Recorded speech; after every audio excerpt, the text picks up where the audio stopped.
વિદ્યાર્થી મિત્રો નમસ્તે. આપણે ગઈકાલે શ્વસન કદ અને ક્ષમતાની આપણે વાત કરતા હતા.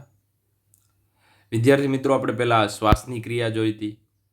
શ્વાસ એટલે કે હવા જે બહારથી અંદર જાય છે. આમ તો અંદર જુઓ તો જે દબાણ છે એ હવાનું દબાણ માઇનસમાં હોય અને બહારનું પ્લસમાં હોય, ત્યારે બહારની હવા અંદર જાય છે, જેને આપણે શ્વાસ તરીકે ઓળખીએ. બીજી બાબત કે ઉશ્વાસની જે ક્રિયા છે એમની અંદરનું જે દબાણ છે એ વધારે છે અને બહારનું હવાનું વાતાવરણનું દબાણ છે એ ઓછું છે, એટલે અંદરથી હવા છે બહાર જાય છે. પરંતુ આમના માટે ઉરોદર પટલના સ્નાયુઓ અને આંતરપાસળી સ્નાયુ, એમાં પણ બાહ્ય આંતરપાસળી સ્નાયુ છે એ શ્વાસની ક્રિયામાં વધારે મદદ કરે છે. તો આ જે આંતરપાસળી સ્નાયુ છે, ત્યારબાદ ઉરોદર પટલના જે સ્નાયુ છે એમનું અતિ મહત્વ છે અને એમના કારણે જ શ્વાસોશ્વાસની ક્રિયા થાય છે. એક શબ્દ સામાન્ય રીતે સમજીએ, જો ઉરોદર પટલની અંદર એકાદ પણ છિદ્ર હોય તો આ બધી જ ક્રિયા છે એ અટકી પડે છે. કારણ કે જે ઉરસીય ગુહા છે એ ઉરસીય ગુહા છે એ હવા ચુસ્ત રીતે બંધ હોય છે. મતલબ તો અંદર થોડી પણ હવા એ મતલબ એકદમ કહીએ ને ડબ્બા જેવું હોય છે. તો એક પણ જગ્યાએથી હવા જો લીકેજ હોય, ફુગાની અંદર થોડી પણ તીની હોય, આપણી અંદર જો આ જે ઉરસીય ગુહા છે એમની અંદર પણ થોડું હવા જો બહાર જતી હોય તો આપણી શ્વાસોશ્વાસની ક્રિયા છે વ્યવસ્થિત કરી શકતા નથી. તો વિદ્યાર્થી મિત્રો, આપણે ગઈકાલે શ્વાસની ક્રિયા જોઈ હતી. એમની અંદર હંમેશા શ્વાસની ક્રિયા હોય તો આપણે સંકોચન સાથે શરૂ કરતા હોઈએ છીએ અને એમાં પણ સંકોચન આપણે ઉરોદર પટલનું પણ લેવાનું હોય છે અને આંતરપાસળી સ્નાયુ, એમાં પણ ખાસ બાહ્ય આંતરપાસળી સ્નાયુ લેવાના. એમનું સંકોચન થયું એટલે એ ખાસ કરીને બે આપણે વાત કરી હતી કે પૃષ્ઠથી વક્ષ બાજુ અને અગ્રથી પશ્વ બાજુ. જે ઉરસીય ગુહા છે એમનું કદ ખાસ કરીને વધે છે એટલે અંદર ઉરસીય ગુહા વધે એટલે એમની અંદર રહેલું જે દબાણ છે એ દબાણ ઘટે છે. બહારનું દબાણ વધારે છે એટલે બહારની હવા અંદર આવે છે, જેને આપણે શ્વાસ તરીકે ઓળખીએ છીએ. આમનાથી ઊંધી પરિસ્થિતિ ઉશ્વાસ એક્સહેલેશનની અંદર આપણે જોઈ હતી.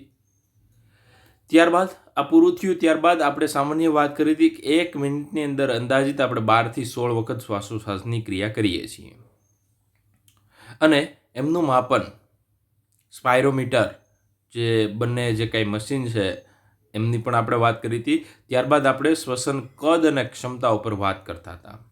તો કદ છે એ 4 પ્રકારના છે. અહીંયા તમને સ્ક્રીન ઉપર દેખાય છે. ટીવી, ટાઇડલ વોલ્યુમ, સામાન્ય રીતે શ્વાસોશ્વાસની ક્રિયા દરમિયાન જે અવર જવર કરીએ, મતલબ 500 ml. તો 1 મિનિટનું પૂછે તો 6 લીટરથી 8 લીટર આવશે. કેમ કે એક વાર શ્વાસ લઈએ તો 500 ml, બીજી વાર લઈએ તો બીજું 500 ml, એમ આપણે 12 થી 16 વખત લઈએ તો 12 × 5 = 60 એટલે 6 લીટર એ થાય. અને એવી જ રીતના પાછી કેલ્ક્યુલેશન કરીએ તો 12 થી 16 વખત એટલે 16 × 500 ml બરાબર 8000 ml થશે.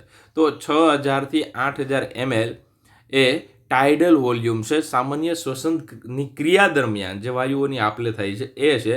તો ટીવી અત્યારે ખાસ યાદ રાખી લેજો, 500 ml. ઇન્સ્પાયરેટરી એટલે મેં એવું તમને વાત કરી હતી કે જે આપણે દબાણપૂર્વક શ્વાસ અંદર લઈએ છીએ, બરોબર છે. તો દબાણપૂર્વક અંદર શ્વાસ લઈએ તો અંદર જે હવા આવે છે એમના કદની વાત કરીએ તો એ છે 2500 થી 3000. તો IRV બરાબર 2500 થી 3000 ml. ત્યારબાદ એક્સપાયરેટરી રિઝર્વ વોલ્યુમ. એક્સપાયરેટરીનો મતલબ થાય છે ઉશ્વાસ. તો ઉશ્વાસની ક્રિયા છે એમની અંદર વાત કરીએ તો જે આપણે હવા દબાણપૂર્વક બહાર કાઢીએ છીએ, તો દબાણપૂર્વક હવા બહાર કાઢીએ છીએ તો કેટલી નીકળે છે? 1000 થી 1100 ml. ત્યારબાદ 1000-1100 ml જેટલી આપણે ઉશ્વાસથી હવા બહાર કાઢી, એમ છતાં જ આપણા ફેફસાની અંદર જે હવા પડી રહી છે એમની અંદર જે રહેલું કદ છે એને આપણે રેસિડ્યુઅલ વોલ્યુમ તરીકે ઓળખીએ છીએ, જે 1100 થી 1200 છે. અને બાકીની જે કાંઈ હવા છે એ આપણા શરીરની અંદર પ્રસરણ દ્વારા જતી રહી છે. તો અહીંયા જે કદ છે એ કદ તમને જો વ્યવસ્થિત ખબર પડતી હોય તો ફેફસાની ક્ષમતા કેટલી છે, તો ઉપર વર્ણવેલા કેટલાક શ્વસન કદોને ઉમેરી વિવિધ પ્રકારની આપણે ફુફુસીય ક્ષમતા છે એમને શોધી શકીએ અને એમની જે કાંઈ તપાસ મતલબ જે કાંઈ ડૉક્ટર આ જ્યારે કદ અથવા ક્ષમતા માપતા હોય છે એના આધારે ખબર પડતી હોય છે કે ફેફસામાં કેટલું નુકસાન છે અથવા તો કયો પ્રોબ્લેમ છે. તો વિદ્યાર્થી મિત્રો, આ જે કદ છે એ કદ ભેગા થઈ અને ક્ષમતા છે એમનું નિર્માણ કરે છે. એટલે રિયલમાં કદ છે એ જ માપવાનું હોય છે, એના ઉપરથી ક્ષમતા છે એની સામાન્ય રીતે આપણે ગણતરી કરી શકતા હોઈએ. તો કદ ખાલી માપવાનું અને ક્ષમતાની ગણતરી કરવાની. હવે આપણે આગળ જોઈએ. આજે આપણે જોયું હતું સામાન્ય રીતે આપણી અંદર જે હવા ભરેલી છે રેસિડ્યુઅલ વોલ્યુમ 1100 થી 1200 ml, બરોબર છે. ત્યારબાદ એક્સપાયરેટરી રિઝર્વ વોલ્યુમ 1000 થી 1100, ટાઇડલ વોલ્યુમ 500 અને ઇન્સ્પાયરેટરી રિઝર્વ વોલ્યુમ 2500 થી 3000 ml. ત્યારબાદ હવે આપણે પેલી કેપેસિટીની વાત કરીએ, ક્ષમતાની વાત કરીએ. ઇન્સ્પાયરેટરી કેપેસિટી, એક્સપાયરેટરી કેપેસિટી, પેલા બે જોઈએ. ઇન્સ્પાયરેટરીનો મતલબ શું થયો તો કે શ્વાસ. પેલા સામાન્ય રીતે મારે ઉશ્વાસ કરી નાખવાનો. સામાન્ય ઉશ્વાસ મતલબ આપણા શરીરમાંથી માની લો કે ધીમે ધીમે આપણે જે શ્વાસોશ્વાસની ક્રિયા કરીએ છીએ એમાં આપણે ઉશ્વાસની ક્રિયા કરી નાખવાની. એટલે અંદાજિત કેટલા ml? 500 ml ગયું આપણા બોડીમાંથી બહાર. સામાન્ય ઉશ્વાસ બાદ, આ શબ્દ ખાસ પકડજો. કોના બાદ? સામાન્ય ઉશ્વાસ બાદ મતલબ અંદરથી હવા બહાર કાઢી નાખી. ત્યારબાદ એક સાથે ઊંડો શ્વાસ લેવાનો. એટલે તમે ઉશ્વાસ કરી નાખ્યો, એક સાથે પછી શું કરવાનું? ઊંડો શ્વાસ લેવાનો. એની અંદર 500 ml તો આવશે, પણ તમે જે ઊંડો શ્વાસ લીધો એમની અંદર 2500 થી 3000 ml પણ આવશે. તો અહીંયા તમારે બંને ભેગું કરવાનું. મતલબ આઈસી ઇન્સ્પાયરેટરી કેપેસિટીનું એટલે આઈઆરવી પ્લસ આઈસી. મતલબ આ કોનો સરવાળો થયો બેનો? તો કે અહીંયા તમે જોઈ શકો છો તો કે ટીવી પ્લસ આઈઆરવી. તો વિદ્યાર્થી મિત્રો, આ ટીવી કેટલું હતું? તો ટીવી તમને ખબર છે ટીવીની રેન્જ હોય છે 500 ml અને આઈઆરવીની રેન્જ હોય છે 2500 ml થી 3000 ml. હવે આ જે ટીવી હતું એ ટીવી મેં અહીંયા મૂકી દીધું. ટીવીનો આંકડો એક જ છે. ટીવી પ્લસ ઓછો આંકડો અને ટીવી પ્લસ મોટો આંકડો, એવી રીતના તમારે સરવાળો કરવાનો. તો 500 પ્લસ 2500 એટલે 3000 મળશે અને 500 પ્લસ મોટો આંકડો 3000 એટલે આખી રેન્જ મળશે. તો આઈસી છે, આઈસી બરાબરની રેન્જ લખું તો 3000 થી 3500 ml. તો તમને ક્યારે પૂછે કે આઈસીની રેન્જ કેટલી હોય તો કે ઉશ્વાસ બાદ, શબ્દ સમજો, ઉશ્વાસ, હવા બહાર કાઢી લીધી પછી એકદમ ઊંડો શ્વાસ લેવાનો. એટલે ઊંડો શ્વાસ લેવો એટલે શ્વાસમાં જે સામાન્ય રીતે જાતું એ 500 ml તો જાહે, પ્લસ દબાણપૂર્વક તમે શ્વાસ લેશો એટલે 2500 થી 3000 ml એ પણ ગયું. એટલે આ જે ક્ષમતા છે એ રિયલમાં તો ઘણીવાર ડૉક્ટર તમને એવું કહેશે કે એક ઉશ્વાસ મતલબ હવા બહાર કાઢી નાખો અને ઊંડાણપૂર્વક હવા લ્યો, ત્યારે કઈ કેપેસિટી માપતા હશે તો કે ઇન્સ્પાયરેટરી કેપેસિટી. તો એ કેટલી હોવી જોઈએ તો કે 3000 થી 3500 ની વચ્ચે હોવી જોઈએ. ત્યારબાદ એક્સપાયરેટરી કેપેસિટી. એક્સપાયરેટરી કેપેસિટી નો મતલબ શું થાય તો કે આગળ જે અભ્યાસ કર્યો એનાથી ટોટલી વિરુદ્ધ. શ્વાસ લઈ લેવાનો. સામાન્ય આપણે શ્વાસ લઈ લીધો, એમના બાદ આપણે હવા ઊંડાણપૂર્વક આમ કહીએ ને કે જોરથી હવા બહાર કાઢવાની, જેટલી અંદર હવા છે એ બધી બહાર કાઢવાની. તો સામાન્ય શ્વાસ બાદ, આ સામાન્ય શ્વાસ બાદ જ ક્રિયા થાય, એમ કે શ્વાસની અંદર હવા લઈ લો, સામાન્ય 500 ml ગયું. પછી આપણે 12 હવા કાઢશું તો કે 500 ml તો નીકળશે. ભેગી વધુમાં વધુ કેટલી નીકળી શકે તો કે 1000 થી 1100. તો કે સામાન્ય શ્વાસ બાદ વ્યક્તિ દ્વારા નિકાલ કરવામાં આવતી કુલ હવાનું કદ. તો આપણે શ્વાસ લીધો એટલે થોડીક હવા અંદર ગઈ તો બહાર કાઢો તો પહેલાં 500 ml આપશો. ઊંડાણપૂર્વક બહાર કાઢો મતલબ દબાણપૂર્વક બહાર કાઢો છો તો ભેગી 1000 થી 1100 ml આવશે. તો બંનેનો જે નાનો આંકડો છે એટલે રેન્જ મેળવવા માટે આપણે 1000 પ્લસ 500 લેશું એટલે કેટલું થયું 1500. અને અહીંયા તમે જોઈ શકો છો 500 પ્લસ 1000 એટલે 1500 અને 500 પ્લસ 1100 એટલે 1600. તો વિદ્યાર્થી મિત્રો આ જે એક્સપાયરેટરી કેપેસિટી છે એ 1500 થી 1600. તો એમના માટેનું સૂત્ર થયું EC બરાબર TV પ્લસ ERV. તો અહીંયા તમને બે શબ્દો ખબર પડી ગઈ હવે કે ઇન્સ્પાયરેટરી કેપેસિટી હોય બરાબર IC હોય તો TV પ્લસ ઇન્સ્પાયરેટરી એટલે તમને ખબર હશે IRV ઇન્સ્પાયરેટરી રિઝર્વ વોલ્યુમ અને ERV એટલે એક્સપાયરેટરી. તો અહીંયા એક્સપાયરેટરી છે તો અહીંયા તમારે પહેલાં ERV પ્લસ TV આમ પણ તમે લખી શકો છો. વિદ્યાર્થી મિત્રો ત્યારબાદ આપણે જોયું functional residual capacity. Functional residual કામ કરતી કેટલી હવા છે રિયલમાં અંદર જે વાયુઓની આપલે છે એમની અંદર કામ કેટલી કરે છે તો એ હવાને આપણે ફંક્શનલ રેસિડ્યુઅલ. અંદર રેસિડ્યુઅલ એટલે અંદર પડી રહેલી, ફંક્શનલ એટલે કેટલું કામ કરે છે. તો ફંક્શનલ રેસિડ્યુઅલ કેપેસિટી સામાન્ય ઉશ્વાસ એટલે કેટલું કાઢી નાખ્યું તો કે 500 ml બાદ ફેફસામાં રહેલું હવાનું કદ. પહેલા આપણે દબાણપૂર્વક બહાર કાઢતા હતા એટલે દબાણપૂર્વક શબ્દ આવ્યો એટલે માની લો કે અંદર જે 1000 થી 1100 હતો એ નીકળશે ને 500 નીકળશે. પરંતુ સામાન્ય શબ્દ કયો વાપર્યો છે આ બહુ શબ્દ અતિ મહત્વનો છે સામાન્ય ઉશ્વાસ. તો સામાન્ય ઉશ્વાસ બાદ કાઢું તો કેટલી નીકળશે તો કે 500 ml. 500 ml કાઢું છું તો અંદર કેટલી હવા પડી રહી છે જે રિયલમાં O2 અને CO2 ના વહન સાથે જોડાયેલું છે. સમજાય છે હવે આ શબ્દ સામાન્ય ઉશ્વાસ બાદ ફેફસાની અંદર કેટલી હવા પડી રહી છે તો કે ફેફસાની અંદર જે હવા પડી રહી છે એ ERV પ્લસ RV મતલબ 1000 થી 1100 ml અને 1100 થી 1200 ml. 1000 ml થી 1100 ml એ અંદર પડી રહેલું ERV નું કદ છે અને રેસિડ્યુઅલ વોલ્યુમ એટલે ફેફસાની અંદર ઓલરેડી પડેલું જ છે.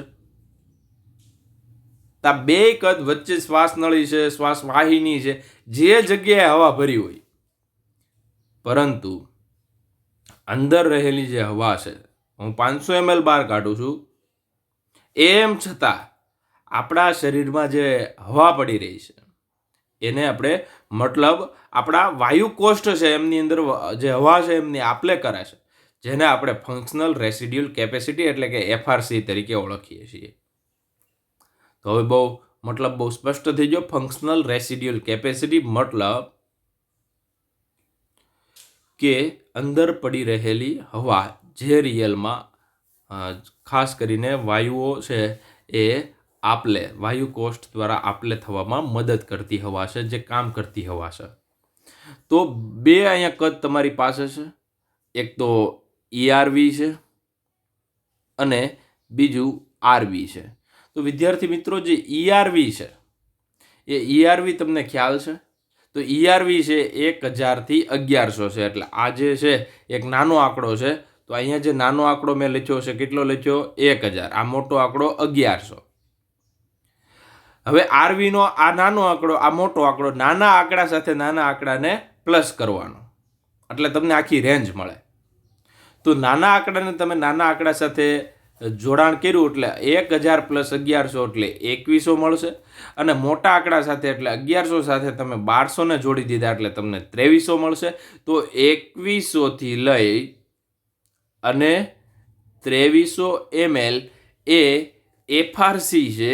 કોણ છે? તો કે એફઆરસી છે, એમની કિંમત છે.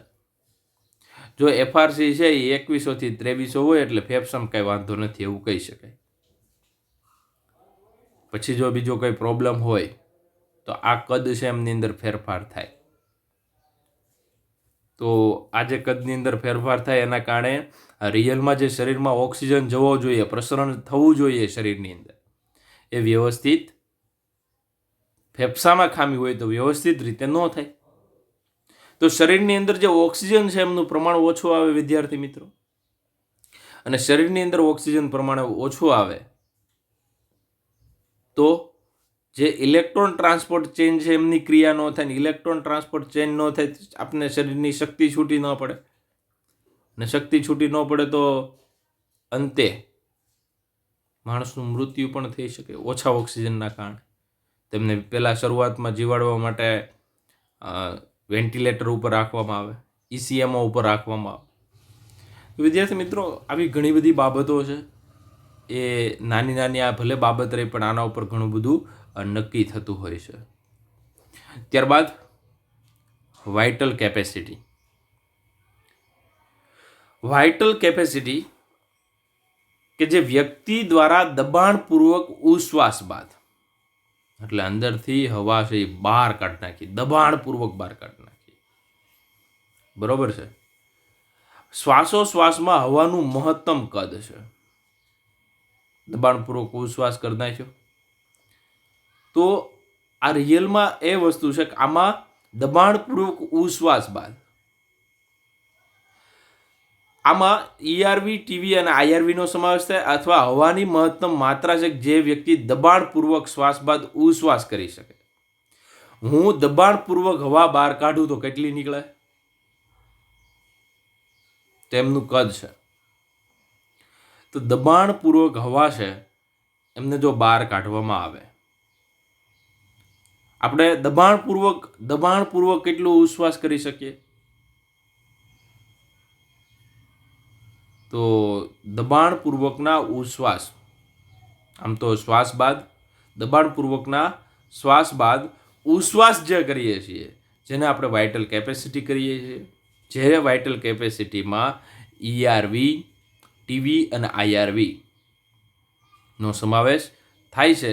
તો ત્રણેયની પહેલાં વેલ્યુ મૂકી દેવાની. તો કે આ કોની? ERVની વેલ્યુ 1000 થી 1100, ત્યારબાદ TV 500, ત્યારબાદ IRV 2500 થી 3000. નાની વેલ્યુ છે એનો સરવાળો કરો, આ નાની વેલ્યુનો સરવાળો, આ મોટી વેલ્યુનો સરવાળો. જો એક જ વેલ્યુ હોય તો બે જગ્યાએ સમાન મૂકવી. તો 1000 ml + 500 ml + 2500 એટલે 4000 ml.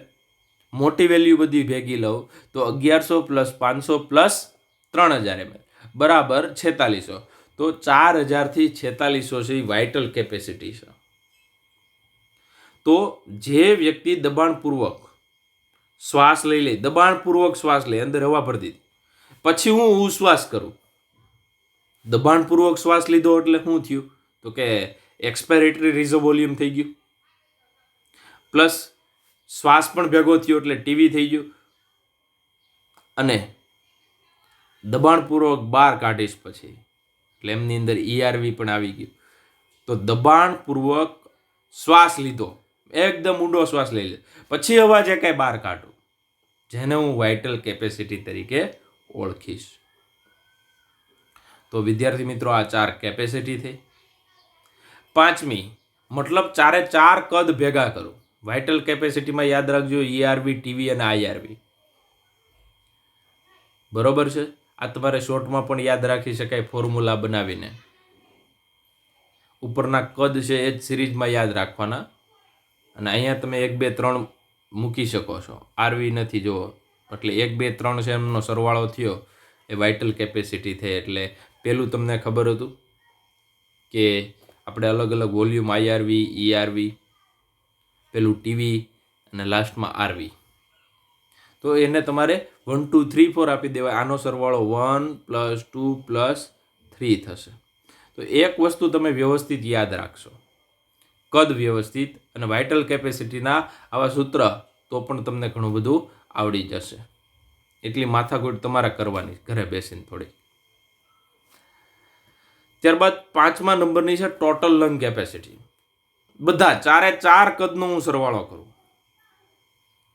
કેમ કે દબાણપૂર્વક શ્વાસ બાદ, દબાણપૂર્વક શ્વાસ લઈ લીધો, એમના બાદ ફેફસામાં જે કાંઈ હવા, કુલ ફેફસામાં રહેલી હવા છે, જેને ટોટલ એટલે કુલ, લંગ એટલે ફેફસા, એટલે ફેફસાની જે કાંઈ કુલ ક્ષમતા છે, એ ફેફસામાં રહેલી જે કુલ ક્ષમતા છે એને TLC, ટોટલ લંગ કેપેસિટી તરીકે ઓળખીએ છીએ. તો એમની અંદર ચારે ચાર 1 2 3 4 એટલે કે TV + IRV + ERV + RV જે ક્રમ હતો એ મૂકી દેવાનો. અથવા તો VCમાં 3 હતા. VCમાં ક્યાં 3 હતા? તો કે VC એટલે વાઇટલ કેપેસિટી, એમની અંદર TV, IRV અને ERV આ 3 હતા. તો આ VC + RV મૂકી દઉં તો પણ TLC થાય, ટોટલ લંગ કેપેસિટી થાય. તો ટોટલ લંગ કેપેસિટી બરાબર TV + IRV + ERV. તો આ 3 બરાબર હું VC પણ મૂકી શકું, તો VC + RV પણ સૂત્ર થાય. તો ટોટલ વિદ્યાર્થી મિત્રો આપણે જે હવા એકદમ ઊંડો શ્વાસ લઈ લીધો અને આપણા ફેફસામાં જે કાંઈ કુલ હવા છે, એક ટોટલ હવાની ગણતરીને આપણે ટોટલ લંગ કેપેસિટી એટલે ફેફસાની કુલ ક્ષમતા તરીકે ઓળખીએ છીએ. તો આ જે કુલ ક્ષમતા છે એમની અંદર TV, IRV, ERV અને RV, આ જે 3 TV, IRV + ERV છે એમના સરવાળાને આપણે VC તરીકે ઓળખીએ, આગળ જોયું. તો આ બધાનો સરવાળો કરો તો કે બધાની નાની નાની વેલ્યુ મૂકી દેવાની. તો આજે આખી જે લાઈન બનશે આ, બરોબર છે, આજે આખી લાઈન બનશે, ખાસ યાદ રાખજો. આ જે લાઈન આખી બને છે એ બધાની નાની વેલ્યુ છે. તો આ નાની વેલ્યુ એટલે કોની? તો કે ટીવીની 500 ml, IRV એની નાની વેલ્યુ એટલે 2500 ml, ERV છે એમની નાની વેલ્યુ એટલે 1000 ml અને RV છે એમની નાની વેલ્યુ એટલે 1100 ml. તો ટોટલ લંગ કેપેસિટીની આખી મારે રેન્જ જો જોતી હોય, આખું એક ટોટલ મારે રેન્જ જોતી હોય, તો 500 થી 500 + 2500 એટલે 3000 થશે. 3000 ને 1000 એટલે 4, 4000 ને 1100 એટલે 5100 થાય. તો 5100 થી હવે બધાની મોટી વેલ્યુનો સરવાળો કરું તો 500 ml, 3000 ml, 1100 ml અને 1200 ml, આ બધાનો સરવાળો કરું એટલે 5800 ml થાય, મોટી વેલ્યુનો સરવાળો. જો એક જ વેલ્યુ ટીવી છે બેની અંદર સમાન મૂકી દેવાની. તો વિદ્યાર્થી મિત્રો આ નાની વેલ્યુનો સરવાળો અને મોટી વેલ્યુનો સરવાળો, તો નાની વેલ્યુનો સરવાળો 5100 ml મતલબ 5.1 લીટર થયો, અને આ જે મોટી વેલ્યુ છે એમનો સરવાળો છે એ 5.8 લીટર થયો, મતલબ 5800 ml. તો ટોટલ લંગ કેપેસિટીની જે વેલ્યુ છે એ 5100 થી 5800 ml થાય. મારા ખ્યાલ પ્રમાણે આ જે વેલ્યુ બધાની લખી છે એ કઈ રીતના આવી છે, એ ફોર્મ્યુલાના આધારે મેં ઉપરના કદ છે એ પ્રમાણે મૂક્યું છે. નાની વેલ્યુનો સરવાળો એટલે કદ એક આખી રેન્જ ઊભી થાય, નાની અને મોટીનો મેં તમને શીખવાડ્યું એ પ્રમાણે. તો આ વસ્તુ એ તમારી બુકની અંદર બધું આપેલું નથી. તો બુકની અંદર આ બધા જ જે બ્લુ કલરના જે આપેલા છે, આ ભાગ છે બધા બ્લુ કલરનો ભાગ છે. તો આ બ્લુ કલરના ભાગ બધા તમારે ખાસ લખી લેવા. તો વિદ્યાર્થી મિત્રો આ હતી ક્ષમતા. હવે જેમ આપણા હૃદયનો ઇલેક્ટ્રોકાર્ડિયોગ્રામ હોય છે, એ તમને બહુ સારી રીતના ખબર છે ઇલેક્ટ્રોકાર્ડિયોગ્રામ, એવી જ રીતના આવા ફેફસાનો જે આપણે આવી રીતના ગ્રાફ કાઢીએ તો એમને આપણે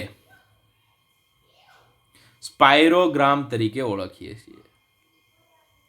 તો યાદ રાખજો, સ્પાઇરોગ્રામ, સ્પાઇરોમીટર થકી જે ગ્રાફ ઉત્પન્ન થાય એને આપણે સ્પાઇરોગ્રામ કહીએ છીએ.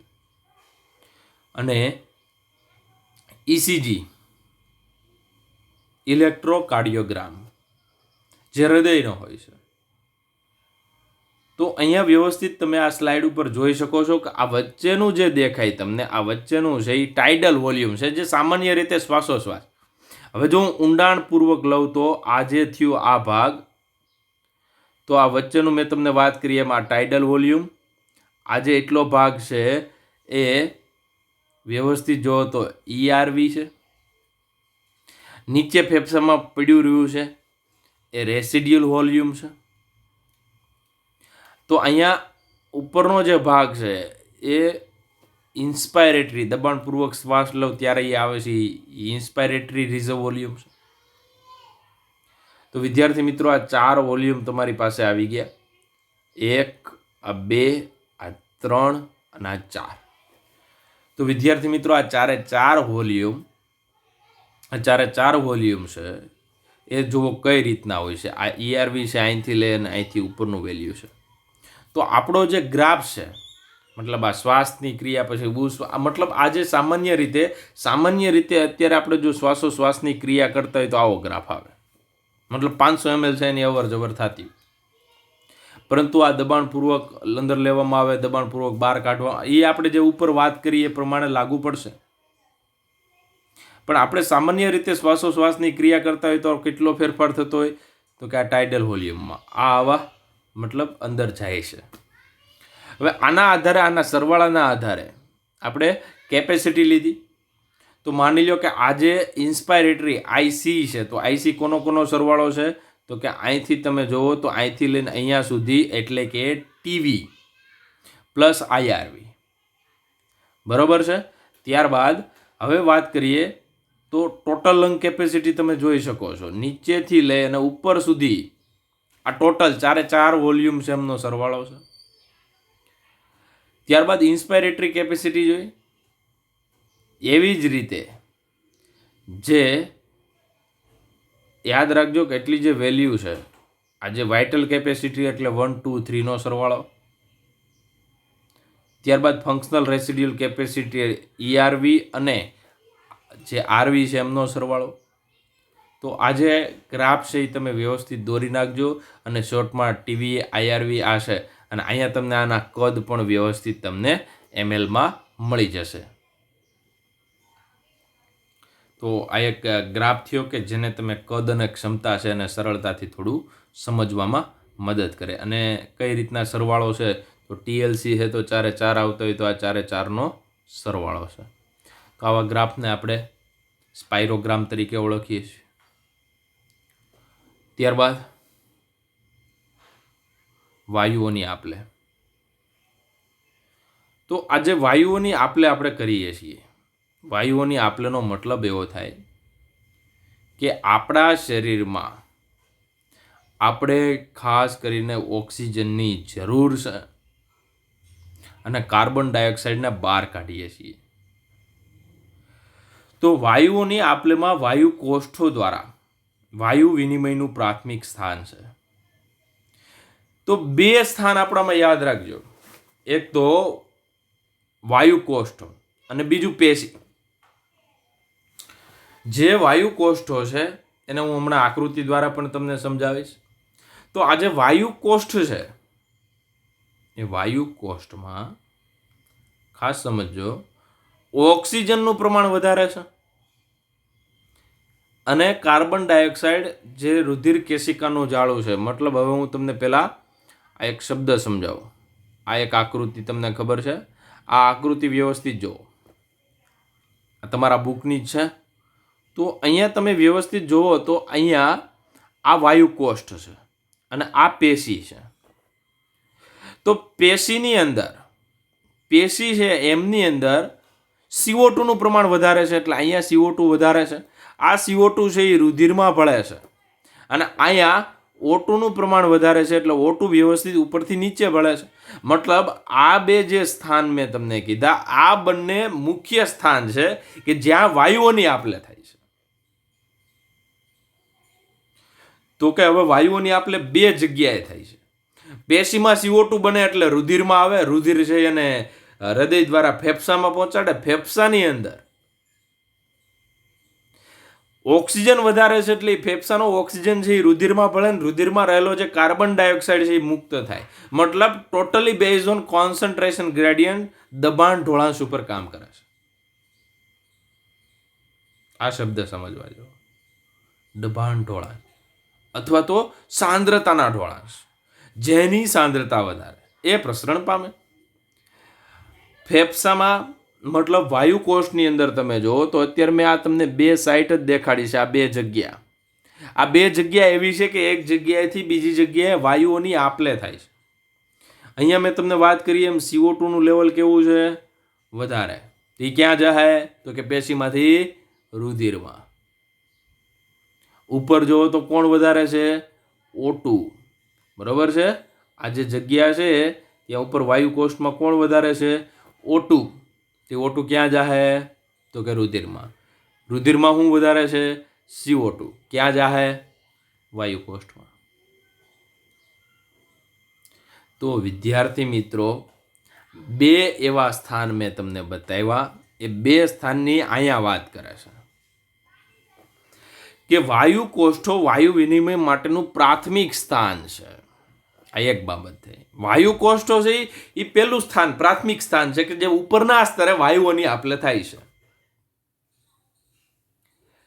વાયુઓના વિનિમયમાં રુધિર અને પેશી વચ્ચે પણ થાય એટલે બીજું સ્થાન કોણ થયું ભાઈ? રુધિર અને પેશી વચ્ચે, જે તમને બંને સ્થાન હમણાં મેં આકૃતિમાં દર્શાવ્યા. O2 અને CO2 નું આ સ્થળે વિનિમય દબાણ સાંદ્રતા ઢોળાંશ પર આધારિત છે. સાંદ્રતાનો ઢોળાંશ મતલબ થાય વધુ સાંદ્રતાથી ઓછી સાંદ્રતા તરફ વહન પામે છે. તો મેં તમને એમ કીધું કે જે ફેફસા છે તો ફેફસાની અંદર ઓક્સિજનનું વધારે પ્રમાણ છે, રુધિર છે. એમની અંદર ઓક્સિજન ઓછો છે, કાર્બન ડાયોક્સાઇડ વધારે છે. ઓક્સિજન વધારેથી ઓછી તરફ જાય છે અને કાર્બન ડાયોક્સાઇડ રુધિરમાં વધારે છે. તો એ વાયુકોષમાં ઓછો કાર્બન ડાયોક્સાઇડ છે એમના તરફ જાય છે.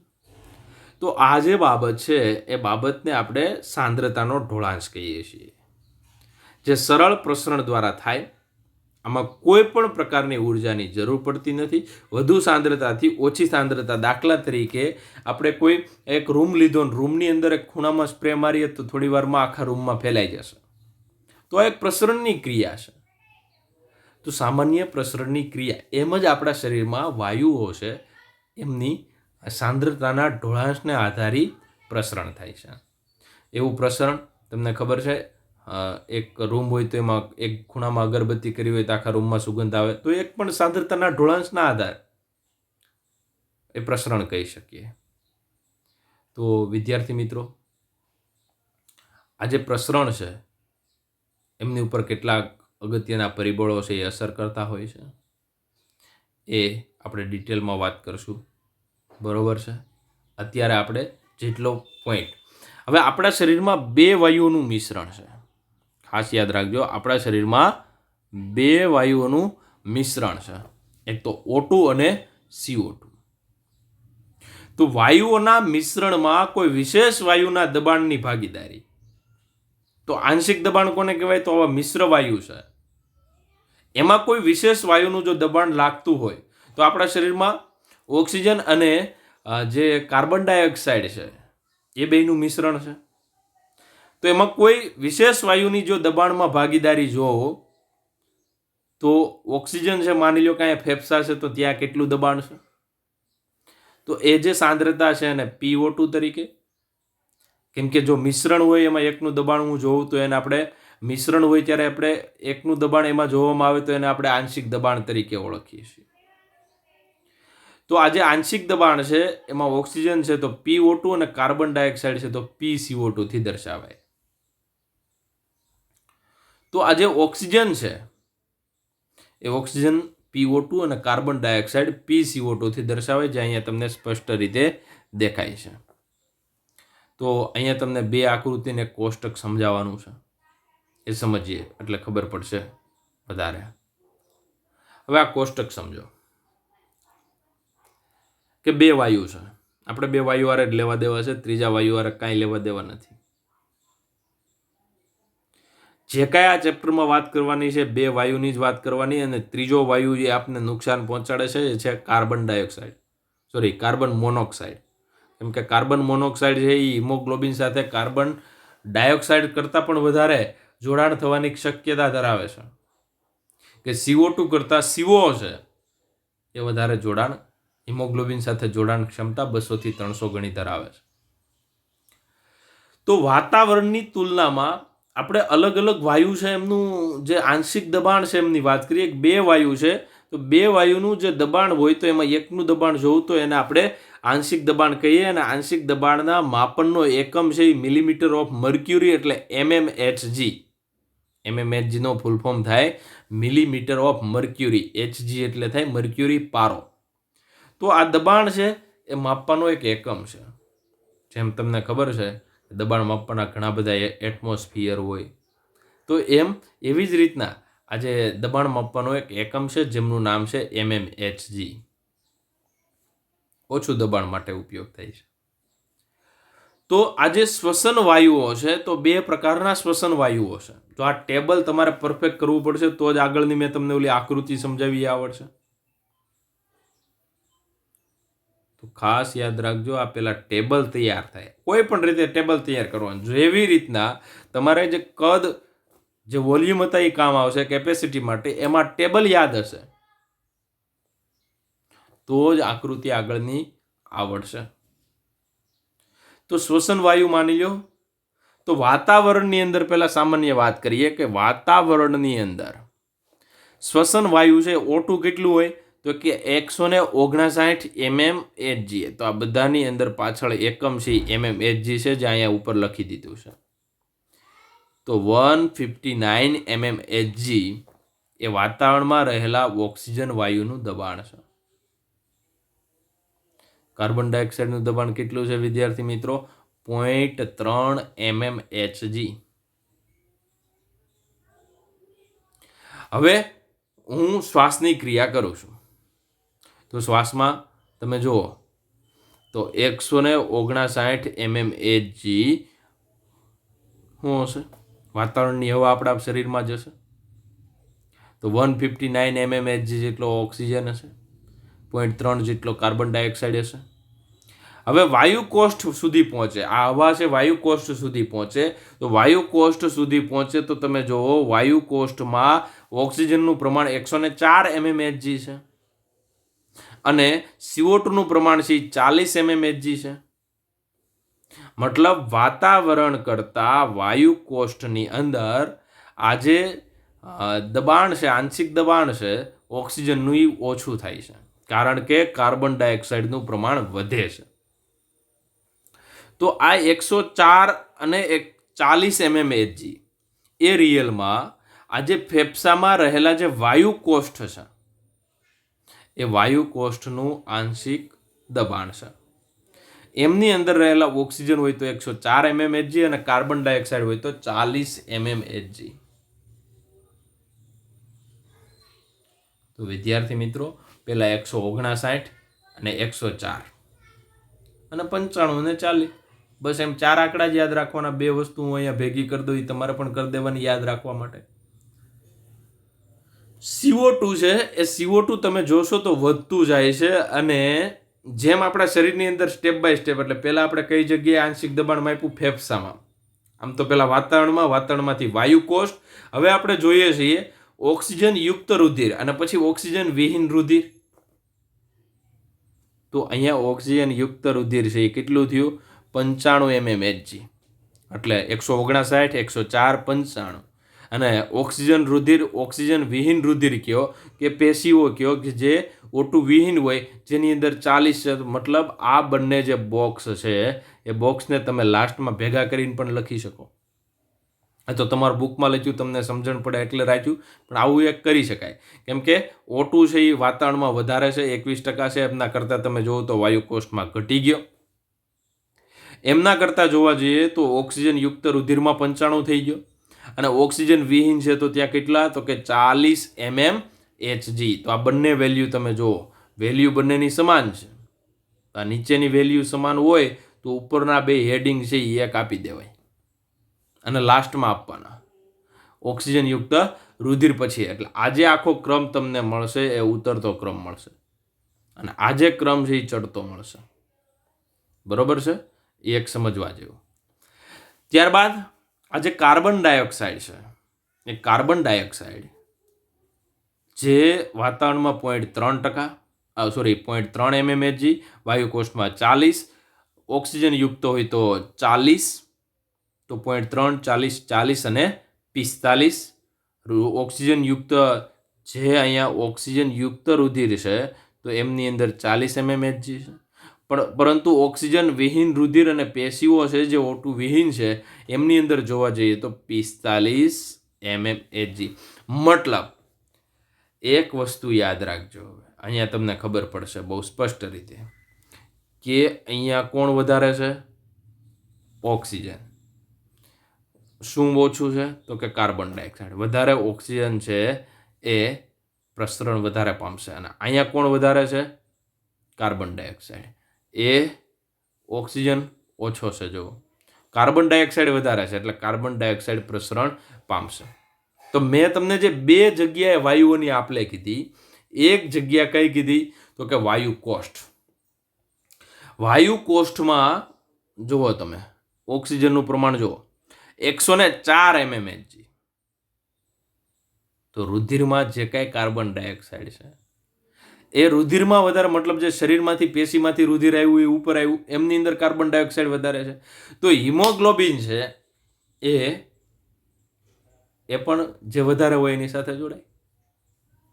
તો વાયુ કોષ્ઠમાં કાર્બન ડાયોક્સાઇડને મૂકી અને ઓક્સિજન સાથે જોડાઈ જાય. એ જ હિમોગ્લોબિન પાછું રુધિર ફરતું હૃદય દ્વારા પમ્પિંગ થઈને આખા શરીરમાં જાય, પેશીમાં જાય. પેશીમાં કાર્બન ડાયોક્સાઇડ વધારે છે, એ હિમોગ્લોબિન છે એ ઓક્સિજનને મૂકી દે, કેમ કે ત્યાં વધારે કોણ છે? Carbon dioxide. કોની સાથે જોડાઈ જશે? કાર્બન ડાયોક્સાઇડ સાથે. તો વિદ્યાર્થી મિત્રો, આજે આખો ઢોળાંશ છે એ સાંદ્રતાના ઢોળાંશ ઉપર કામ કરે છે. વ્યવસ્થિત રીતે અભ્યાસ કરવો.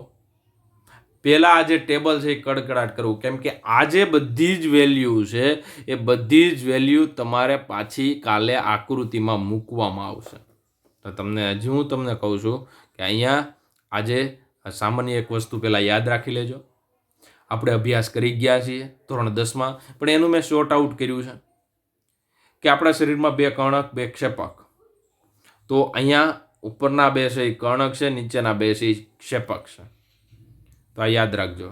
આ તમને એટલા માટે યાદ કરાવું છું, તાજું છે, ધોરણ 10ની અંદર પણ અભ્યાસ કર્યા હશો, કે આજે ડાબા ક્ષેપક છે, મતલબ આ ફેફસામાંથી જે આવે છે એ O2 યુક્ત રુધિર છે, પરંતુ શિરા લાવે ફુફુત્સીય શિરા. અપવાદ છે. ફુફુત્સીય શિરા છે એ ઓક્સિજન યુક્ત રુધિર લાવે છે, નહીતર શિરા કેવી હોય? ઓક્સિજન વિહીન રુધિર પસાર કરે. ફેફસામાંથી અહીંયા ડાબા કર્ણકમાં આવ્યું, ડાબા કર્ણકમાંથી ડાબા ક્ષેપકમાંથી શરીરમાં જાય છે. વિદ્યાર્થી મિત્રો, ડાબા ક્ષેપકમાંથી શરીરમાં રુધિર જાય છે એ તમે જોવો છો. તો શરીરની અંદર આવે છે ઓક્સિજન યુક્ત. તો આજે આખો જે લાલ કલરનો પટ્ટો છે, મતલબ અહીંથી 50% જે ભાગ દર્શાવું, તો આ 50% ભાગ છે એ O2 યુક્ત છે, અને આ 50% જે ભાગ છે એ O2 વિહીન રુધિર પસાર થાય છે. તો O2 યુક્ત, હવે O2 વિહીન છે એટલે શરીરની અંદર ઓક્સિજન હતો એ વપરાઈ ગયો, CO2 વધી ગયો, જેને આપણે અશુદ્ધ રુધિર તરીકે પણ ઓળખીએ છીએ. જે શરીરમાંથી જમણું કર્ણક ખેંચી લે છે અગ્રપશ્વ મહાશિરા દ્વારા, જમણા કર્ણકમાંથી જમણા ક્ષેપકમાં આવે, જમણા ક્ષેપકમાંથી અગેન પમ્પિંગ થાય, કેમ કે આપણું શરીર છે એ રિયલમાં એક પંપ નહીં 2 પંપ જેવું કામ કરે છે. એક તો જમણું ક્ષેપક પ્રેશર મારે એટલે ફેફસામાં મોકલે, ડાબું ક્ષેપક પ્રેશર મારે એટલે શરીરમાં મોકલે. તો આવી રીતના 2 કામ થાય છે. અને આ રીતના તમે જુઓ તો ફેફસાની અંદર અહીંયા ઓક્સિજન આવશે, CO2 બહાર નીકળી જશે. આ જે શરીર નીચેની વાત કરી તો એમની અંદર જે પેશી છે એમનો જે કાર્બન ડાયોક્સાઇડ છે એ રુધિરમાં જતો રહેશે, ઓક્સિજન આવશે રુધિરમાં, જે ઉપરથી ફેફસા દ્વારા રુધિર દ્વારા હૃદય દ્વારા પમ્પિંગ થઈ અને એમને લઈ લેશે. તો આજે એક આખો કન્સેપ્ટ છે, અને આ કન્સેપ્ટ છે એ ખાસ સમજવાનો છે, અને જો આ બંને કન્સેપ્ટ આવડે તો આ ક્રિયા આવડશે, બાકી આ તમને આવડશે નહીં. તો આ ઉપરનું 2 તમારે ખાસ યાદ રાખવું, એક ટેબલ અને એમના પછીની આકૃતિ. એટલું વ્યવસ્થિત તૈયાર કરી નાખવાનું, એમાં કોઈ બાંધછોડ નહીં કરવાની, બરાબર છે. સપના પૂરા કરવા માટે હંમેશા મહેનત કરવી પડતી હોય છે. આમદન સપના પૂરા ન થાય, ડૉક્ટરનું લેબલ આમદન ન લાગે, આ બધું તૈયાર કરવું પડે. તો વિદ્યાર્થી મિત્રો, ખાસ રીડિંગ કરજો. હમણાં પરીક્ષા આવે છે, એમના માટે પણ વ્યવસ્થિત વાંચજો અને તૈયારી કરજો. આ ચેપ્ટર પણ એમની અંદર સમાવેશ કરેલું છે. Thank you.